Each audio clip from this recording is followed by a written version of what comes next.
नमस्कार, मैं मिलन सिंह आप सभी के लिए एक बार फिर से छत्तीसगढ़ राज्य सेवा आयोग के अंतर्गत जो कोर्स है उसमें लेकर के आई हूं आज छत्तीसगढ़ का भूगोलिक अध्ययन, जिसमें हम आज जानने की कोशिश करेंगे कि छत्तीसगढ़ में किस तरह की चीजें पाई जाती हैं। कहने का मतलब है इसका जो भूस्थल है वो कैसा है, पठार है, पाट है, क्या क्या यहाँ पे विभिन्न तरह की भौगोलिक स्थिति पाई जाती है।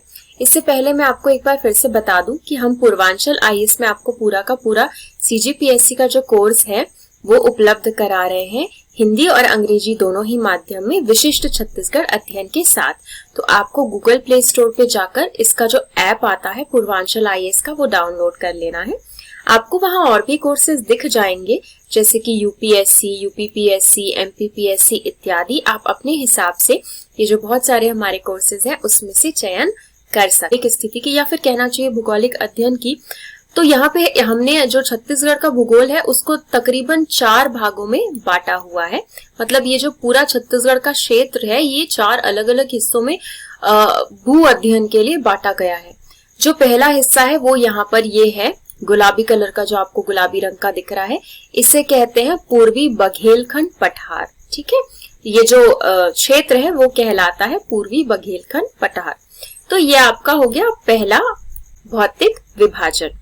दूसरा है ये यहाँ से जो हल्का नीला कलर का आपको दिख रहा है ये है जशपुर समरी पाट। तो ये क्या है? पाट है, ये पठार नहीं। देखिए पाट क्या होता है, कुछ इस तरह का होता है, मतलब ऊपर से बिल्कुल ऐसे समतल होता है, उठा हुआ होता है और इसके जो दोनों तरफ है ना ऐसे बिल्कुल ऐसे नीचे जाते हुए रास्ता बना होता है, इसे हम पाट कहते हैं। ये ऊपर का हिस्सा होता है, बिल्कुल किसी भी जगह का ऊपरी हिस्सा जो होता है। मान लीजिए आपका मान लीजिए एक पर्वत ही है इस तरह से कुछ, और उसका ऊपर का हिस्सा जो है बिल्कुल उठा हुआ लेकिन एकदम बिल्कुल ही ऐसा समतल है, वो हो जाता है आपका पाट का हिस्सा। तो ये भी यहाँ पर मौजूद है, ये जशपुर समरी पाट के नाम से। ठीक है, उसके बाद ये पूरा जो तकरीबन आप 50% हिस्सा ये पूरा देख रहे हैं, ये पूरा कहलाता है महानदी बेसिन, या फिर आप इसको छत्तीसगढ़ के मैदान भी कह सकते हैं, प्लेन्स ऑफ छत्तीसगढ़। ये पूरा मैदानी इलाका है, महानदी जो यहाँ पर बहती है नदी, और ये पूरा मैदान कहलाता है। ठीक है, ये तीसरा आपका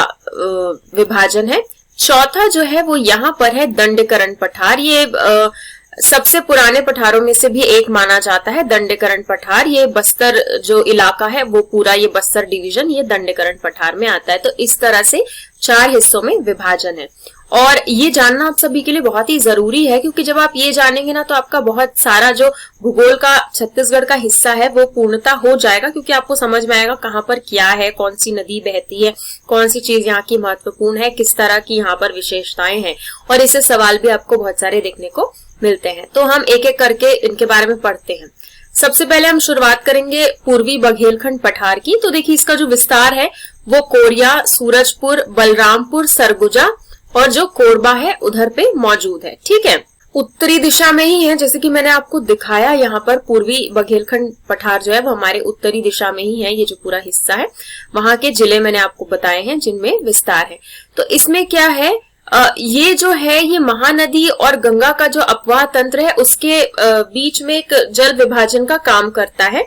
क्योंकि देखिए मैं जब आपको जल अपवाह तंत्र पढ़ाऊंगी तब भी ये बताऊंगी, लेकिन देखिए यहाँ का जो हिस्सा है ना, ये ऊपरी भाग जो पूरा है, यहाँ पर सोन गंगा जल अपवाह तंत्र है। मतलब गंगा की जो सहायक नदी है सोन, उसकी सहायक नदियां यहाँ पर बहती हैं। तो ये जो पूरा हिस्सा है ये सोन गंगा में आता है।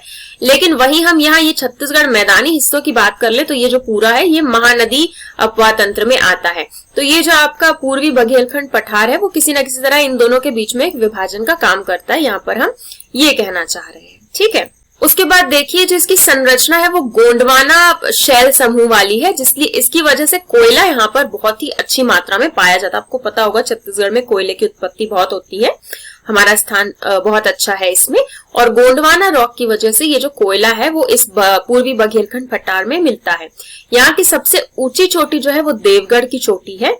इनकी ढलान उत्तर की ओर है। देखिए क्या है, मान लीजिए ये उत्तरी ही भाग है पूरा, समझ लीजिए, तो इसकी जो ढलान है ये भी उत्तर की ही ओर है, मतलब ऊपर की ओर है। तो होता क्या है, जो नदियां भी निकलती है ना वो ऊपर की ओर जाती है। मतलब ये देखिए ये एक जशपुर जगह है यहाँ पर, जैसे कि मैंने बोला जशपुर समरी पाट, तो जशपुर से कन्हार नदी निकल करके जाती है, वो ऊपर जाके सोन से मिलती है। तो बहाव किधर है, उत्तर की ओर ही है, वो ऊपर ही जाके मिल रही है।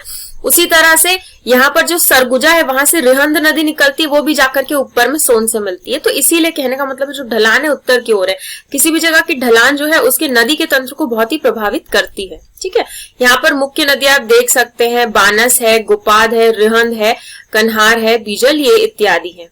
इसके बारे में हम थोड़ा और विस्तार से देखें तो ये देखिए पूरा का पूरा ये जो है, ये यहाँ पे मैंने पूर्वी बघेलखंड पठार, जिसे ईस्टर्न बघेलखंड प्लेट्यू भी कहते हैं, उसका यहाँ पर आपको मैप दे रखा है, नक्शा दे रखा है। देखिए इस पे हसदेव बेसिन भी आती है। हसदेव जो एक नदी है वो पूरा यहाँ से बहती है। दरअसल ये जो हसदेव नदी है ना, ये कैमूर जो पर्वत श्रृंखला है उसी का हिस्सा माना जाती है। मतलब इधर जो कैमूर पर्वत श्रृंखला है माना जाता है कि वो यहाँ तक भी आई हुई है और यहीं से ये हसदेव जो नदी है वो निकलती भी है, निकल के नीचे नीचे इधर कोरबा तरफ जाती है, जहाँ पे हसदेव बांध है, पहली तो चीज। उसके बाद यहाँ पे ये चंगबकार की पहाड़ी भी देखने को मिलती है। देवगढ़ जो मैंने बताया आपको कि सबसे ऊंची चोटी यहाँ की है, इस हिस्से की। यहाँ पर रिहंद नदी आपको देखने को मिल रही है, ये रिहंद है, यहाँ मातीरंगा से निकलती है और ये ऊपर की ओर जाके फिर आगे जाके सोन में जाके मिलती है। यहाँ कन्हार भी आपको देखने को, कन्हार इधर जशपुर तरफ से निकल करके इधर से जाते हुए बलराम से होते हुए फिर ऊपर जाके मिलती है। जो कन्हार नदी है ना, छत्तीसगढ़ और झारखंड के बीच में सीमा बनाती है। मैं आपको जब नदियां पढ़ाऊंगी तब भी ये चीजें बताऊंगी। अब देखिए यहाँ पर एक और जो जरूरी चीज समझने की, आपको यहाँ पे ये रामगढ़ दिख रहा है। ये प्राचीन भारत के समय से बहुत ही महत्वपूर्ण है। क्यों? क्योंकि हमें यहाँ पर प्राचीन भारत के साक्ष्य मिलते हैं। जैसे कि आपका जो पाषाण युग था, मतलब जो स्टोन एज था, पत्थर वाला जो युग था, वहां के हमको यहाँ पे देखने के लिए मिलते हैं। यहाँ पर गुफाएं हैं, जैसे कि जोगीमारा की गुफा है, सीता बेंगरा की गुफा है, लक्ष्मण बेंगरा जो गुफा है, वहां से हमको ये पत्थरों वाले समय के साक्ष्य मिलते हैं। और सिर्फ यही नहीं, हमें रामायण काल के भी साक्ष्य यहाँ से मिलते हैं। यहाँ पर आपको मौर्यन काल में अशोका जो आए थे उनके साक्ष्य भी मिलते हैं। कहा जाता है रामायण के समय में जो कालिदास थे वो भी यहाँ पर आए थे और इन पहाड़ियों पे आकर उन्होंने जो मेघदूत है वो लिखी थी, जिसका संस्कृत में बाद में जो है ट्रांसलेशन वो मुकुटधर पांडे जी ने किया। जो मैंने आपको प्राचीन भारत जब पढ़ाया था, प्राचीन छत्तीसगढ़ के भाग में, तो मैंने आपको वो पढ़ाया भी था। तो ये भी इस तरह से जरूरी हो जाता है। एक एक करके हम थोड़ा सबके बारे में देखते हैं कि यहाँ पर क्या क्या विशेषताएं हैं। देखिए चंगबकार देवगढ़ पहाड़ जो कहते हैं, कोरिया जिला में जो है, जिसकी सर्वोच्च शिखर देवगढ़ है, जैसे कि हमने आपको बताया है। ये बघेलखंड पठार का एक हिस्सा है। ये मैंने अलग से इसलिए लिखा है क्योंकि ये सवालों में पूछा भी गया है कि देवगढ़ पहाड़ किस क्षेत्र का हिस्सा कहलाता है। तो ये जो है बघेलखंड पठार का हिस्सा है। इस तरह से आपको याद भी रखना है कि अगर कोई एक पर्वत श्रृंखला है या मान लीजिए कि कोई जलप्रपात है, तो वो किस हिस्से में आता है, वो दंडकरण में आता है कि पूर्वी बघेलखंड में है कि कहीं समरी पाट वगैरह में, जशपुर समरी पाट में आ रहा है। तो ये आपको ध्यान रखने की जरूरत है। देवगढ़ कहाँ पर है? पूर्वी बघेलखंड पठार में। दूसरी कैमूर पर्वत श्रृंखला है। मैंने आपको कहा जो कैमूर पर्वत श्रृंखला है, माना जाता है कि उसका विस्तार कोरिया जिले तक भी, और यहीं से हसदेव नदी का उद्गम है। और हसदेव नदी, ये जो कैमूर पर्वत श्रृंखला है, विंध्याचल पर्वत का एक हिस्सा है। ठीक है, विंध्याचल का जो पर्वत है उसी का ये हिस्सा है और ये यहाँ तक आगे बढ़ा है। और ये जो हसदेव नदी है ना, यहीं पर ही बहुत ही खूबसूरत सा अमृतधारा जलप्रपात भी है। वो जलप्रपात में आप पढ़ेंगे, लेकिन वो भी यहाँ पूर्वी बघेलखंड पठार में है। इस तरफ आपको बहुत सारे जलप्रपात मिल जाएंगे जो कि कोरिया है, बलरामपुर वगैरह में, तो ये हम जलप्रपात में भी पढ़ेंगे। देखिए रामगढ़ की जो श्रृंखला है सरगुजा में जो है वो बहुत ही महत्वपूर्ण हो जाती है। ये सतपुड़ा रेंज की है। जो सतपुड़ा का जो पूरा रेंज है ये उसके हिस्से में मानी जाती है। माना जाता है सतपुड़ा है जो पूरे यहाँ तक की आई हुई है। इसमें गुफाएं हैं जो मैंने आपको बताया, सीता बेंगरा, लक्ष्मण बेंगरा, जोगीमारा। तो जो सीता बेंगरा है ना, उसको पूरी दुनिया का सबसे पुराना थिएटर माना जाता है। और जोगीमारा की गुफा में हमको सम्राट अशोक के समय के धर्म ग्रंथ मिलते हैं जो कि पाली भाषा में लिखे हुए हैं, जिसकी लिपि ब्राह्मी है। और साथ ही जोगीमारा की गुफाओं में चित्र में ना एक प्रेम कहानी का वर्णन है। एक देवदासी थी सुतनुका और एक नर्तक थे देवदत्त। तो उनकी प्रेम कहानी की यहाँ पे वर्णन है जोगीमारा गुफा में, और ये कई बार आपको छत्तीसगढ़ के सवालों में पूछा गया है, तो ये आप याद रखेंगे। रामायण काल में ही एक सीता कुंड था, वहां पे जल का संग्रहण किया गया था। इस समय से ये बहुत ही महत्वपूर्ण चला आ रहा है। जैसे कि कालिदास भी यहाँ पर आए थे और कहा जाता है कि उन्होंने रामगढ़ की ही पहाड़ियों में मेघदूतम लिखी थी, जिसका छत्तीसगढ़ी में अनुवाद जो है वो मुकुटधर पांडे ने किया था। ठीक है, सीता लेखनी भी एक पहाड़ है, ये भी रामायण के समय का ही है, जो कि सूरजपुर में स्थित है। तो ये पूरा कुछ इस तरह है जो पूर्वी बघेलखंड पठार का महत्वपूर्ण आपको बताता है। साथ में देखिए यहाँ पर कोयला पाया जाता है, तो वो भी एक बहुत ही जरूरी बात हो गई, क्योंकि कोयला छत्तीसगढ़ के लिए बहुत महत्वपूर्ण है। हम बहुत अच्छे स्थान में आते हैं कोयले के उत्पत्ति के लिए। और इसी के साथ साथ यहाँ पे कन्हार, रिहंद, इस तरह की जो नदियां बहती है ना, वो इस हिस्से को कहना चाहिए कृषि के लिए बहुत ही अच्छा बना देते हैं। तो यहाँ पे कृषि बहुत अच्छी हो जाती है पूर्वी बघेलखंड पठार के हिस्से में, इतनी सारी नदियां जो बहती हैं उनकी वजह से, और खूबसूरती भी बढ़ जाती है। ठीक है, अब थोड़ा आगे चलते हैं और आते हैं जशपुर समरी पाट पे। पाट क्या होता है मैंने आपको बताया था, मतलब पूर्वी जो ऊपरी हिस्सा होता है वो पाट होता है, पूरी तरह से समतल होता है। ठीक है, अच्छा एक चीज मैंने जो आपको नहीं बताई है, ये जो बघेलखंड वाला जो पठार है, इसमें जो मिट्टी पाई जाती है वो मतासी है। मतासी मतलब कि लाल पीली मिट्टी होती है ना, जो वो यहाँ पर पाई जाती है। देखो छत्तीसगढ़ में 50 से 55% लाल पीली मिट्टी ही पाई जाती है, और ये जो क्षेत्र है यहाँ पर भी वही पाई जाती है। वो मैं आपको मिट्टियों में पढ़ाऊंगी भी, लेकिन फिलहाल के लिए जान लीजिए कि लाल पीली मिट्टी यहाँ पर आपको पाई जाती है। देखिए अब आते हैं जशपुर समरी पाट पे। ये पाट है ना, तो यहाँ पे लेटराइट मिट्टी पाई जाती है, लेटराइट सॉइल जिसे कहते हैं। देखिए मैंने आपको बताया कि पाट कुछ इस तरह का होता है, ऊपर से बिल्कुल ऐसे समतल होता है, और फिर उसके आजू बाजू जो इस तरह से ऐसे स्टीप, बिल्कुल ऐसे तीखी ढलान बनी हुई होती है। तो क्या होता है, जब बारिश होती है ना, तो ये बारिश सीधे सीधे यहाँ पे गिरती है। मान लीजिए बारिश हो रही है, तो क्या होता है, ये जो मिट्टी है ना, ये परत दर परत ऐसे हटने लगती है। अब बारिश होती है तो मिट्टियों की परत हटती है, आपको पता होगा। तो परत हटते हटते हटते हटते जो मिट्टी बनती है वो लेटराइट होती है, उसको लीचिंग प्रोसेस कहते हैं, उससे ये बनती है। हालांकि ये उपजाऊ नहीं होती है, ये मतलब इसमें आप ऐसा कुछ चावल वावल या फिर अनाज नहीं उगा सकते हैं, लेकिन हाँ इसमें फूल हो गए, या फिर वो हॉर्टिकल्चर जो करते हैं, या फिर तंबाकू हो गया, कॉफी हो गया, इस तरह की चीजें जो यहाँ पे उगाई जा सकती है। लेकिन ये जो लेटराइट सॉइल है ना, ये जो लेटराइट मिट्टी है, ये निर्माण कार्यों के लिए ज्यादा इस्तेमाल होती है, ये उसके लिए ज्यादा अच्छी होती है, ना कि उपजाऊ चीज के लिए। लेकिन हाँ पाट में वो पाई जाती है, पहली चीज।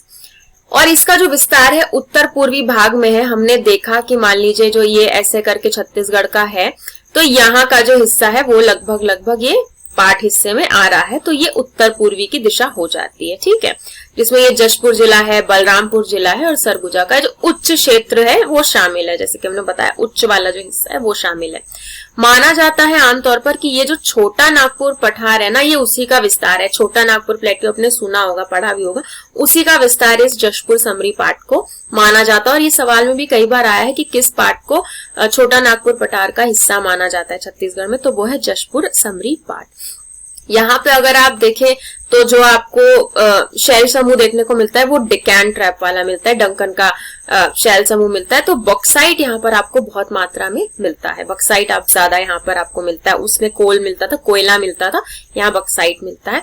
इसकी जो ढलान है वो दक्षिण पूर्व की ओर है। यहाँ पे नदी जैसे कि इब हो गई, मैनी हो गई, कन्हार है, वो इस तरफ पे बहती है। थोड़ा करीब से अगर हम इनको देखें तो ये देखिए इस तरह का दिखेगा आपको।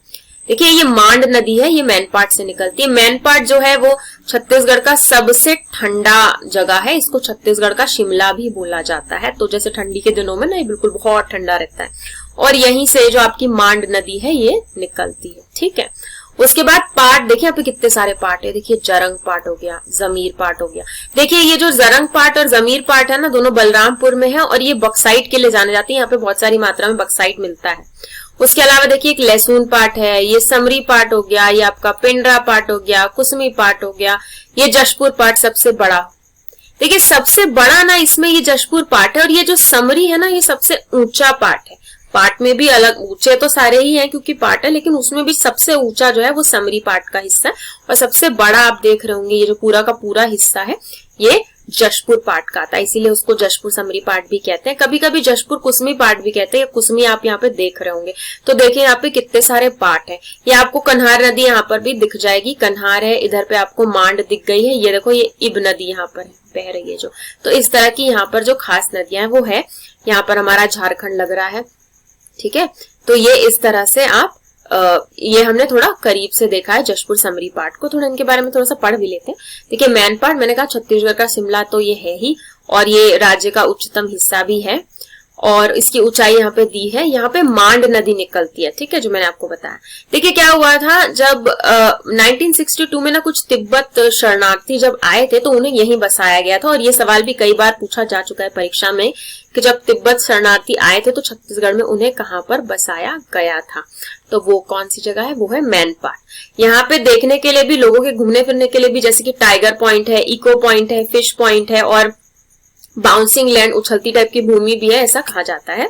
और यहाँ पे सफेद मूसली की खेती बहुत अच्छे मात्रा में पाई जाती है। तो ये जो पूरा है ये मैनपाट के बारे में, और ठंडी के दिनों में सबसे ठंडा रहता है, मैं आपको बता चुकी हूँ। फिर आता है आपका पेंड्रा पाट। ये जो पेंड्रा पाट है यहीं से इब नदी और कन्हार नदी की उत्पत्ति होती है, ठीक है। जमीर पाट है बलरामपुर में, जहां पे जिसको बॉक्साइट का मैदान बोला जाता है। मैंने आपको बताया ही अभी कि ये जो जारंग पाट है और जमीर पाट है, यहाँ पे बहुत सारी मात्रा में आपको बॉक्साइट पाया जाता है। ये देखिए, ये आपका जारंग पाट हो गया और ये आपका जमीर पाट है जहां पर आपको बहुत सारा बॉक्साइट मिलता है। और ये पेंड्रा पाट है जहां से इब नदी और आपको कन्हार नदी भी निकलती हुई दिख रही होगी, ठीक है। तो इस तरह से ही जशपुर समरी पाट का हिस्सा है। ये मैनपाट से मांड निकलती, मैंने आपको शुरुआत में ही बताया। फिर देखिए कुसमी भाग की जब हम बात कर लें तो ये जशपुर का ना सबसे ऊपरी भाग है, नॉर्थ का भाग है और वहां पर मिलता है, और बलरामपुर के दक्षिणी भाग में, मतलब ये दोनों के बीच में कहीं पे, बलरामपुर के नीचे होते हुए और जशपुर के ऊपर होते हुए, जैसे कि ये आप यहाँ से भी देख सकते हैं। देखिए ये कुसमी है, बलरामपुर यहाँ के, ये दक्षिणी है बलरामपुर का, और यहाँ से फिर आपका जशपुर शुरू हो रहा है, ठीक है। तो कुछ इस तरह का इसका विभाजन है जो कि बीच में आ जाता है। उसके बाद जशपुर पाट है जो कि सबसे बड़ा और सबसे लंबा हिस्सा है। मैंने आपको दिखाया शुरुआत में, जो उतना बड़ा हिस्सा है वो पूरा जशपुर पाट का है। समरी पाट की हम बात कर ले तो सबसे ऊंची चोटी जो है गौरलटा, वो यहीं पर है। छत्तीसगढ़ की सबसे ऊंची चोटी ये गौरलटा है। एक ऊंची चोटी मैंने देवगढ़ बताया था, वो सबसे ऊंची नहीं है, मतलब है चोटी ऊंची, पर वो पूर्वी बघेलखंड पठार की सबसे ऊंची चोटी। पूरे छत्तीसगढ़ की सबसे ऊंची चोटी की अगर पे हम बात कर लेते तो वो होता है गौरलटा, और जो है समरी पाट पे, इसीलिए हम बोलते हैं कि ऊंचे में ये स्थित है। लहसुन पाट की बात कर लें तो यहाँ ये पड़ता है आपके बलरामपुर में। तो इस तरह से ये बहुत सारे पाट आपको देखने को यहाँ पर मिल जाते हैं, ठीक है। अब देखिए आते हैं महानदी बेसिन में, जो सबसे जरूरी छत्तीसगढ़ का मैदान, सबसे कहना चाहिए कि सबसे ज्यादा जो भाग में फैला हुआ है, 50% तकरीबन जो है वो इसी का है। और ये सबसे ज्यादा विकसित भी है। रायपुर, दुर्ग, बिलासपुर, भिलाई, इस तरह के जो विकसित वाले जिले हैं, कोरबा वगैरह, वो सब यहाँ पर हैं। और महानदी, शिवनाथ, जो उसकी सहायक नदियां हैं, वो पूरा इस एरिया में है, मतलब इस क्षेत्र में है, ठीक है। जैसे रायपुर, दुर्ग, बिलासपुर संभाग। देखो आपको पता होगा छत्तीसगढ़ 5 संभागों में बटा हुआ है। जहां तक संभाग की बात करूं, जिले तो 28 है लेकिन संभाग 5 है। दुर्ग संभाग, रायपुर संभाग, बिलासपुर संभाग, कोरिया संभाग और बस्तर संभाग। तो जो 3 संभाग हैं, रायपुर, दुर्ग, बिलासपुर, वो महानदी बेसिन छत्तीसगढ़ के मैदान में आते हैं। यहाँ पर आपको कडपा शैल समूह मिलते हैं, जो चूना पत्थर है ना, उसके लिए बहुत जाने जाते हैं, लाइमस्टोन भी जिसे कहा जाता है, ठीक है। इसको थोड़ा करीब से देखने की अगर हम कोशिश करें तो देखिए, ये पेंड्रा लोरमी, पेंड्रा पाट से मत इसको कंफ्यूज होना, ये दूसरा है, ये पठार है। पेंड्रा पाट अलग है, ये पेंड्रा पठार अलग है। पेंड्रा लोरमी का ये प्लेट्यू है, जो गोरल्ला पेंड्रा मारवाही, जो भी नया नया जिला बना है, ये अब उसमें आता है। ये आप मनियारी नदी देख रहे हैं यहाँ पे, ये शिवनाथ नदी आपको दिख रही है, ठीक है। ये यहाँ पर ये पूरा जो क्षेत्र है, महानदी आपको यहाँ पर दिख रही है, ठीक है। इसी तरह से ये क्या कहते हैं, पूरा रायगढ़ है, कोरबा है, हसदेव, ये यहाँ पर ही जो आ रही है, मतलब उधर से निकल के नीचे आती है ना, इधर पे ऐसे करके। तो ये पूरा जो है ये छत्तीसगढ़ प्लेन, या फिर कहना चाहिए छत्तीसगढ़ के मैदान के रूप में जाना जाता है। छत्तीसगढ़ का तकरीबन 50% जो यहाँ पर है। यहाँ पे भी आपको लाल पीली मिट्टी मिलती है, और यहाँ पर ये बहुत ही अच्छी उपजाऊ मिट्टी है, ठीक है। वो बहुत ही मतलब अच्छे से यहाँ पर आप उत्पादन कर सकते हैं अनाजों का। ये इस तरफ थोड़ा ध्यान दे लो, ये जो थोड़ा अलग से आपको दिख रहा है, ये मैकाल पर्वत श्रृंखला है, ठीक है। और मैकाल पर्वत श्रृंखला में आपको थोड़ी काली मिट्टी भी पाई जाती है, और जब काली मिट्टी और लाल पीली मिट्टी मिल जाती है ना, तो छत्तीसगढ़ में उसको डोरला बोलते हैं। ये मैं आपको जब मिट्टी पढ़ाऊंगी तब भी पढ़ाऊंगी, पर मैं अभी भी आपको बता रही हूँ। तो यहाँ पे काली मिट्टी भी मिलती है, जो कि बहुत अच्छी होती है, उम्मीद है आपको पता होगा। अच्छा, ये मैकाल श्रृंखला की वजह से ये जो पूरा क्षेत्र है ना, ये वर्षा यहाँ पर इसकी वजह से बहुत कम होती है। ऐसा क्यों होता है मैं आपको अभी बता देती हूँ। देखिए, ये मान लीजिए ये जो पूरा है ये मैकाल का क्षेत्र है, ठीक है। अब हमारा जब वर्षा ऋतु आता है तो अरेबियन सी की तरफ से आता है, ठीक है, अरब सागर का जो समुद्र है वहां से आता है, और इधर बंगाल की खाड़ी से भी आता है, दोनों तरफ से आता है। आपने मौसम में भारत के पढ़ा होगा, लेकिन नहीं तो मैं छत्तीसगढ़ मौसम में भी पढ़ाऊंगी आपको। लेकिन देखिए इसके बाद क्या होता है, ये जो अरेबियन सी वाला हिस्सा है ना, ये इस तरफ नहीं आता बल्कि आगे निकल जाता है, ठीक है। हमें 90% जो वर्षा मिलती है वो ये बंगाल की खाड़ी वाली ब्रांच से ही मिलती है, शाखा से मिलती है। तो ये अरेबियन सी का हिस्सा जो है वो ऊपर निकल जाता है कोरिया तरफ, तो ये तो यहाँ पे ज्यादा वर्षा करता नहीं है, थोड़ी बहुत कर देता है, ज्यादा नहीं करता। अच्छा, अब बात करते हैं हम ये अरेबियन सी के ब्रांच की। तो क्या होता है कि अब ये मैकाल की श्रृंखला है यहाँ पर, अरेबियन सी की जो यहाँ से वर्षा लेकर के जो हवाएं आती है अपने साथ में, क्योंकि यहाँ पे मैकाल पर्वत है वो बिल्कुल एक रोड़े की तरह पे काम करता है, तो वो वर्षा क्या है इसी क्षेत्र में करा देती है। जब वो उससे टकराती हैं तो उसकी जो वर्षा है वो इस क्षेत्र में हो जाती है, तो ये बिल्कुल एक दीवार, एक रोड़ा बन जाता है ये जो मैकाल का श्रृंखला है। तो यहाँ पर सारी वर्षा हो गई, ठीक है। उसके बाद जब हवा जब आगे बढ़ती है तो वो शुष्क हो चुकी रहती है, क्योंकि यहाँ तो वो सारी वर्षा जो उसके साथ लाई थी वो करा चुकी है यहाँ पे, उसके बाद शुष्क हो गई तो उसके पास वर्षा कराने के लिए तो बचता नहीं कुछ भी। तो इसीलिए इस तरफ से भी इस जो हिस्सा है इसमें ज्यादा वर्षा नहीं हो पाती। तो कवर्धा, राजनांदगांव, थोड़ा सा ये बेमेतरा, बालोद, ये सब जो ऐसी है जहां पर वर्षा बहुत कम होती है, तो ये मैकाल पर्वत की वजह से होती है। ये आपके मुख्य परीक्षा में भी कई दफा पूछा जाता है भूगोल की दृष्टि से। देखिए, हम सबसे पहले ही मैकाल के बारे में पढ़ेंगे। क्रिसेंट शेप जिसका है, इसका विस्तार राजनांदगांव, कवर्धा, पेंड्रा लोरमी तहसील में है। देखिए, ये पेंड्रा लोरमी जो तहसील है अभी नया बना है, मैंने आपको बताया 2019 में नया जिला बना है, गोरल्ला, पेंड्रा, मारवाही। उसमें 3 तहसील है, एक गोरल्ला है और दूसरा एक पेंड्रा तहसील है और दूसरी लोरमी तहसील, ठीक है। तो ये आप ध्यान रखिएगा। इसकी जो ढलान है वो पश्चिम से पूर्व की ओर है। यहाँ पर भी एक चोटी है, सबसे ऊंची यहाँ पर की चोटी है बदरगढ़ की, मतलब महानदी बेसिन जो है या जो छत्तीसगढ़ के मैदान है उसकी सबसे ऊंची चोटी कौन सी है, बदरगढ़ की है, ठीक है। अब देखिए, सतपुड़ा रेंज का हिस्सा इसको माना जाता है। यहाँ पर शिवनाथ नदी और वैनगंगा नदी के बीच में ये जल विभाजन का काम करती है। वैनगंगा इस तरफ है, इधर शिवनाथ बहती है, तो दोनों के बीच में जो मैकाल श्रृंखला है वो एक विभाजन का काम करती है। जैसे कि हमने देखा था जब पूर्व बघेलखंड पठार भी जब हम पढ़ रहे थे तो उसमें भी ये हमें देखने को मिला था कि वो महानदी और सोनगंगा के बीच में जल विभाजन का काम कर रही थी। उसी तरह से ये जो है शिवनाथ और वैनगंगा, वैनगंगा जो है गोदावरी की सहायक नदी है, उम्मीद आप जानते होंगे। शिवनाथ जो है वो महानदी की है, ठीक है। ये महानदी बेसिन में आता है पूरा का पूरा, जैसे कि मैंने आपको बताया ही है। यहाँ पर यह क्षेत्र वर्षा छाया क्षेत्र में आता है, जो मैंने आपको अभी बता दिया, जिसको अंग्रेजी में रेन शेडो एरिया भी बोलते हैं, ठीक है। तो ये तो हो गई मैकाल की बात। अब आ जाते हैं थोड़ा दुर्ग की बात कर ले, जिसको दुर्ग मार्जिनल हाईलैंड्स भी बोलते हैं, दुर्ग का हिस्सा मतलब। उसमें क्या आता है मार्जिनल हाईलैंड, क्यों? क्योंकि यहाँ पे थोड़े पर्वत हैं, जैसे कि आप मतलब ये दली राजरा का पर्वत, डोंगरगढ़ का जो पर्वत है, डोंगरगढ़ में बहुत प्रसिद्ध मंदिर भी है माता का, तो ये जो पर्वत है वो यहाँ पाए जाते हैं। बालोद का थोड़ा सा डोंडी लोहरा का जो जगह है वो है, और अंबागढ़ चौकी राजनांदगांव, वहां पर ये दुर्ग मार्जिनल हाईलैंड कहलाता है, ठीक है। अब ये दली राजरा और के पहाड़ जो है ये बालोद से लेकर थोड़े कांके तक जाते हैं, उसका विस्तार थोड़ा ज्यादा है, और वहां पर 2 नदियां भी पड़ती है, खरखरा नदी और दूसरी तंदुल नदी, ठीक है। तो ये तो दुर्ग मार्जिनल हाईलैंड हो गया। फिर आपका ये पेंड्रा लोरमी पठार आ जाता है, जो मैंने आपको बताया गोरल्ला, पेंड्रा, मारवाही में पड़ रहा है, जो नया नया जिला बना है, तो ये आपको ध्यान रखना है। साथ में थोड़ा सा मुंगेली और कोरबा में भी पड़ता है। ये मैकाल रेंज का ही हिस्सा माना जाता है, इसी मैकाल का जो है हिस्सा माना जाता है। इसमें भी 2 चोटियां आपको मिलती है, एक पालमा पीक है, पालमा चोटी, और दूसरी है लाफागढ़। तो ये दोनों है, लेकिन सबसे जो ऊंची चोटी है वो बदरगढ़ ही है, ध्यान रखिएगा। छत्तीसगढ़ मैदान की, छत्तीसगढ़ की सबसे ऊंची कौन सी है? गौरलटा, जो कि समरी पाट पे है। फिर सिहावा पे आ जाते हैं। धमतरी में देखो, ये जो सिहावा है यहाँ से महानदी निकलती है। एक जगह है फरसिया जो सिहावा में है, यहाँ से महानदी निकलती है। हमारे छत्तीसगढ़ का जो सबसे पहला जंगल सत्याग्रह हुआ था असहयोग आंदोलन के दौरान 1920 में, वो भी यही सिहावा जंगल सत्याग्रह था, ठीक है। धमतरी में है ये। इसका पुराना नाम सुक्तिमता है, और कहते हैं कि जब छेड़ी यहाँ पे महाजनपद था, मतलब जब 6वीं शताब्दी में जब भारत में 16 महाजनपद थे तो छत्तीसगढ़ 6वीं महाजनपद के अंदर था। ये मैंने आपको पढ़ाते वक्त भी बताया था। उसकी राजधानी सुक्तिमती थी और माना जाता है वो यही धमतरी है।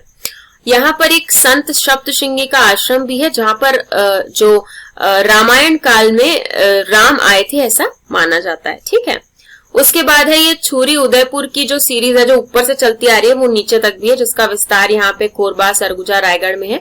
रिहंद नदी की उत्पत्ति जहां से होती है उसका विस्तार यहाँ पे भी देखने को मिलता है। ठीक है, ये एक है छोटा सा छाता पर्वत के नाम से। ये सवाल कई बार पूछा जाता है तो आपको याद रखना है बलौदा बाजार जो जगह है वहां पे ये छाता पर्वत है, छाता पहाड़ भी जिसे कहते हैं। सवाल में कई बार आ चुका है, इनके बारे में सवाल में पूछा जा चुका है, फिर से पूछा जा सकता है क्योंकि गौरल्ला पेंड्रा मारवाही जो है नया जिला बना है। ठीक है, ये आपको ध्यान रखना है।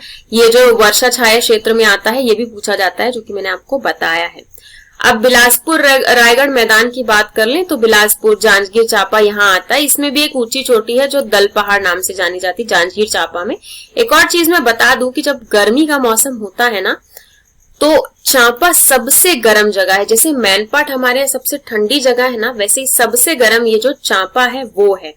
ठीक है, जांजगीर चांपा के जिले में ये चांपा आता है, ये सबसे गर्म है। और गर्मी के ही दिनों में जो औसत कहना चाहिए जो टेम्परेचर है वो सबसे ज्यादा रायगढ़ और जांजगीर चांपा का ही होता है। जब मैं मौसम पढ़ाऊंगी तो आपको ये भी पढ़ाऊंगी, लेकिन अभी भी आपको बता रही हूँ। अब देखिए एक सबसे जरूरी हिस्सा आ जाता है दंडकरण का पठार, जो मैंने आपको बताया है कि ये पुराने प्राचीन पठारों में से एक माना जाता है। ये इतना जरूरी क्यों है? क्योंकि छत्तीसगढ़ में बहुत समय आपको जो सवाल है ना वो उसके दक्षिणी क्षेत्र से देखने को मिलेंगे, क्योंकि यहाँ पे बहुत कुछ है। ठीक है, यहाँ पे बहुत सारी जनजातियां हैं, यहाँ पे बहुत वन की स्थिति है, यहाँ पे आपके राष्ट्रीय जो उद्यान है वो है, अभ्यारण्य है, बहुत सारे चीजें यहाँ पे पाई जाती हैं। नदियों का भी, गोदावरी का पूरा यहाँ पे ड्रेनेज का सिस्टम है, अपवाह तंत्र है। तो ये एक तरह से बहुत ही एग्जाम के पॉइंट ऑफ व्यू से, दृष्टिकोण से, परीक्षा के दृष्टिकोण से बहुत जरूरी हो जाता है। बस्तर संभाग जो पूरा का पूरा है वहां पर इसका विस्तार है। और सिर्फ यही नहीं, छत्तीसगढ़ में नहीं, इसका विस्तार तेलंगाना, आंध्र प्रदेश और ओडिशा में भी है। यहाँ पर लौह अयस्क जो है वो पाया जाता है। ठीक है, जैसे कि हमने देखा था ऊपर पूर्वी जो बघेलखंड था वहां पे कोयला मिलता था। जशपुर समरी पाट में बक्साइट मिला। जो छत्तीसगढ़ का मैदान हिस्सा है वहां पर आपको चूना पत्थर ज्यादा मिलता है। और इसी तरह से यहाँ पे नीचे जो दंडकरण का पठार है यहाँ पर आपको लौह अयस्क बहुत ज्यादा मात्रा पे मिलता है। ठीक है, यहाँ पे धारवाड़ की चट्टाने हैं, धारवाड़ वाली जो श्रृंखला है चट्टानों की वो पाई जाती है जो कि लौह अयस्क के लिए है। ठीक है, अब ये थोड़ा करीब से अगर हम देख लेते हैं दंडकरण को तो देखिए यहाँ पर अबूझमाड़, ये दिख रहा है आपको अबूझमाड़, ये है छत्तीसगढ़ का चेरापूंजी जहाँ पे सबसे ज्यादा वर्षा होती है। और यहीं पर आपको अबूझमाड़िया जनजाति भी देखने को मिलती है। पिछड़ी जनजातियों में से एक है अबूझमाड़िया, जिनके बारे में सवाल बहुत बार आता है। आपकी मुख्य परीक्षा में पूछा भी गया है कि अबूझमाड़ी का मतलब क्या होता है। इसका मतलब होता है जिसके बारे में कुछ नहीं पता है, अननोन जो होता है वो है अबूझमाड़। ये जगह जो है ये चेरापूंजी है। ठीक है, छत्तीसगढ़ का चेरापूंजी, यहाँ पे बहुत वर्षा होती है। यहाँ पर देखो ये गोदावरी अपवाह तंत्र है। यहाँ पर आपको इंद्रावती उड़ीसा से निकल के आती है और इस हिस्से में बहती है। ये आपको इंद्रावती दिख रही होगी। इसी तरह से एक ये शबरी नदी है जो यहाँ से निकल के आती है उड़ीसा से ही, और ये इधर बहते हुए जाके नीचे गोदावरी से मिल जाती है। इसकी जो ढलान है ना वो दक्षिण दिशा की ही, मतलब वो पश्चिम दिशा की ओर है। तो यहाँ से जो आती है नदियां वो इधर पश्चिम की ओर चली जाती है। इधर देख रहे हैं इस तरफ चली जाती है, पश्चिम की तरफ इसकी ढलान है। देखने में आपको समझ में भी आ रहा होगा। और भी यहाँ पर बहुत सारी चीजें हैं, जैसे कि ये जो राव घाट है यहाँ पे बहुत सारा लौह अयस्क पाया जाता है। ठीक है, यहाँ पर आपको बेलाडीला भी मिलेगा। बेलाडीला के जो पर्वत है वो लौह, जो सबसे अच्छी जो क्वालिटी का लौह अयस्क है ना वो यहाँ पे पाया जाता है। तो इस तरह से ये सारी चीजें आपको यहाँ पे देखने के लिए मिलती हैं। यहाँ पे इंद्रावती राष्ट्रीय उद्यान भी है, इंद्रावती नदी पे है इसीलिए इसका नाम भी इंद्रावती राष्ट्रीय उद्यान है। और चित्रकूट जो जलप्रपात है जिसको भारत का न्यागरा भी कहा जाता है वो भी इंद्रावती नदी पर ही है, तो इसी तरफ पड़ता है। ये जो शबरी नदी है ना इसकी दो सहायक नदियां हैं, इधर ही बहती हैं। वो एक मुंगा बहार है और एक है कांगेर। तो मुंगा बहार में तीरथगढ़ जो जलप्रपात है वो बनता है, और ये जो कांगेर वाला है ये कांगेर वैली राष्ट्रीय उद्यान जो है इसी कांगेर नदी पे है। तो ये जो सारी इतनी जरूरी चीजें हैं वो दंडकरण पठार में ही है जो यहाँ की प्रसिद्ध है। ठीक है। दंतेवाड़ा का प्रसिद्ध दंतेश्वरी मंदिर भी है, जो कि डंकनी शंखनी जो इंद्रावती की सहायक नदियां हैं उनके संगम पे बना हुआ है। ठीक है। अब देखो उसके बारे में, देखो इतना सारा है देखने के लिए। बेलाडीला जो दंतेवाड़ा में मैंने आपको बताया भी, सबसे ऊंची चोटी जो दंडकरण पठार की है वो है नंदीराज, जो इसी बेलाडीला पे स्थित है। उत्तम गुणवत्ता का जो लौह अयस्क है वो हमें यहाँ पे देखने को मिलता है। और यहाँ से ये जान लो कि लौह अयस्क को हम जापान भेजते हैं, विशाखापट्टनम बंदरगाह के तरफ से ये जाता है। पहले यहाँ से हम विशाखापट्टनम बंदरगाह भेजते हैं और फिर वहां से जापान। तो ये सवाल भी कई बार पूछा है कि छत्तीसगढ़ के कौन सी जगह से हम लौह अयस्क को जापान में भेजते हैं, तो वो यही है। और यहीं पे छत्तीसगढ़ के जो सबसे पुराने आर्कियन जो समूह है चट्टानों के, वो यहाँ पे देखने को मिलते हैं। ठीक है। उसके बाद बस्तर का पठार है यहाँ पर, जहाँ पर बस्तर और सुकमा है। सुकमा की जीरम घाटी, दरभा घाटी, जो पूरा घाटी का हिस्सा है वो भी यहीं पर मौजूद है। उसी में आपको मैंने राव घाट भी बताया। राव घाट जो पहाड़ का क्षेत्र है कांकेर में, वह भी लौह अयस्क के लिए माना जाता है। वहां पे बहुत मात्रा में लौह अयस्क मिलता है। केशकाल घाटी सबसे जरूरी है, इसको बस्तर का प्रवेश द्वार माना जाता है। मतलब जब आप कांकेर से ऐसे जा रहे होते हैं ना, कोंडा गांव के पास आपको केशकाल घाटी मिलती है, तो आगे अगर आपको बस्तर में जाना है तो वो केशकाल घाटी जैसी आती है, आपको लगता है कि हाँ ये बस्तर का द्वार आ गया और हम इस पे घुस रहे हैं। वहां पे और भी एक घाटी है केशकाल के साथ ही, तेलिन घाटी, जहाँ पे तेलन माता का मंदिर है। ठीक है। और ये जो केशकाल घाटी है ना, ये छत्तीसगढ़ बेसिन, मतलब जो छत्तीसगढ़ का मैदान है और बस्तर के पठार के बीच में सीमा बनी हुई है। देखिए आप देख रहे हैं कि जैसे पूर्वी बघेलखंड पठार और छत्तीसगढ़ के बीच में जो सीमा बन रही थी नदी के, हसदेव नदी से हो रही थी, और उसके बाद उसके नीचे आई तो दूसरी नदी से हो रही है। तो इस तरह से केशकाल घाटी से जो छत्तीसगढ़ का पठार है, छत्तीसगढ़ के मैदान है और बस्तर का पठार है, उसके बीच में सीमा बनती है। और यहाँ पर आपको केशकाल घाटी को उत्तर इंद्रावती नदी और गोदावरी नदी के बीच में, महानदी के बीच में भी एक जल विभाजन माना जाता है। जाहिर सी बात है, महानदी ऊपर बहती है आपके छत्तीसगढ़ मैदान में और गोदावरी नीचे बहती है आपके बस्तर के इलाके में, तो ये उसमें पानी जल जो है विभक्त का काम करेगा ही। और इसे फूलों की घाटी भी कहा जाता है। केशकाल घाटी को छत्तीसगढ़ में फूलों की घाटी भी कहा जाता है। ठीक है।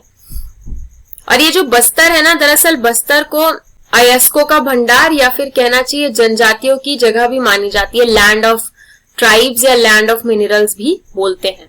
अबूझमाड़ की पहाड़ मैंने बताया नारायणपुर और बीजापुर में है। यहाँ पर एक खुरसैल घाटी है। इस खुरसैल घाटी में ना वो जो टीक होता है ना, जो पौधे होते हैं टीक के, तो सबसे उच्चतम गुणवत्ता वाले जो टीक है वो यहीं पे मिलते हैं खुरसैल घाटी में, जो कि अबूझमाड़ में है। और ये सवाल भी पूछा गया है कि खुरसैल घाटी कहाँ पर है छत्तीसगढ़ में, और यहाँ पर बहुत भारी वर्षा होती है, तो इसीलिए इसको छत्तीसगढ़ का चेरापूंजी भी कहा जाता है। साथ में ये गड़िया पहाड़ भी है जो कांकेर जिले में है। दरअसल इसमें गड़िया महोत्सव मनाया जाता है सितंबर के महीने में, जो वहां की जनजातियां हैं, गड़िया जनजाति, वो मनाती। फिर ये आदि डोंगरी का पहाड़ है, इसके बारे में भी पूछा गया है आपके प्रारंभिक परीक्षा में सवाल। ये कांकेर जिले के भानुप्रतापपुर तहसील में है और यह भी लौह अयस्क के लिए प्रसिद्ध है। इसी तरह से बस्तर का प्लेन भी है, थोड़ा सा प्लेन हिस्सा भी है, मैदानी हिस्सा भी है, वो सुकमा और बीजापुर में शामिल है। ठीक है। उसके बाद अलबक्का पहाड़ियां है, ये भी आपकी प्रारंभिक परीक्षा में पूछी गई है, जो कि बीजापुर जिले में स्थित है। तो ये सब तो यहाँ के बारे में आपको मैंने बता दिया। यहाँ पे आपको लाल पीली मिट्टी मिलेगी। और ये देखिए, ये जो दंतेवाड़ा है और सुकमा है, यहाँ पर एक मिट्टी पाई जाती है, लाल दमोट मिट्टी बोलते हैं। तो पूरी छत्तीसगढ़ में लाल दमोट मिट्टी सिर्फ इन्हीं दो जिलों में पाई जाती है, एक तो दंतेवाड़ा और दूसरा सुकमा। तो ये सवाल में कई बार पूछ लिया जाता है कि लाल दमोट मिट्टी कहाँ पाई जाती है। इसके साथ ही यहाँ पे जो लाल रेतीली जो मिट्टी होती है, लोमी सॉइल भी जिसको कहते हैं, सैंडी भी, वो भी पाई जाती है। उसमें रेत बहुत ज्यादा मात्रा में होती है, इसलिए इस तरफ अनाज के नाम पे जो मोटे अनाज होते हैं ना, जैसे कुडू कुटकी हो गया, आपका बाजरा हो गया, ज्वार हो गया, उस तरह की चीजें यहाँ पर उन्हीं का उत्पादन होता है। और यहाँ पर बहुत सारे पेड़ वगैरह हैं। ये जो पूरा हिस्सा है यहाँ पर वन बहुत हैं, जनजातियां भी बहुत हैं। तो ये इनकी कुछ खास विशेषताएं हैं। तो आज हमने देख लिया कि हमारा जो छत्तीसगढ़ है उसका जो विभाजन है वो भू के हिसाब से 4 हिस्सों में विभाजित किया गया है। पूर्वी बघेलखंड पठार, जशपुर समरीपाट, छत्तीसगढ़ के मैदान और दंडीकरण। तो ये आप बहुत अच्छे से पढ़िए और यहाँ पे जितनी भी जगहें हैं, जो नदियां हैं, उसे आप अगर अच्छे से याद कर लेते हैं तो आपका बहुत सारा हिस्सा हो जाता है। अभी के लिए इतना ही। फिर से आपको बता दूं, पूर्वांचल आईएएस में पूरा का पूरा छत्तीसगढ़ राज्य सेवा परीक्षा का कोर्स उपलब्ध करा रहे हैं। बस ऐप को डाउनलोड कर लीजिए गूगल प्ले स्टोर से और घर बैठे पढ़ाई कीजिए। उम्मीद है आपको सफलता जल्दी ही मिल जाएगी। धन्यवाद।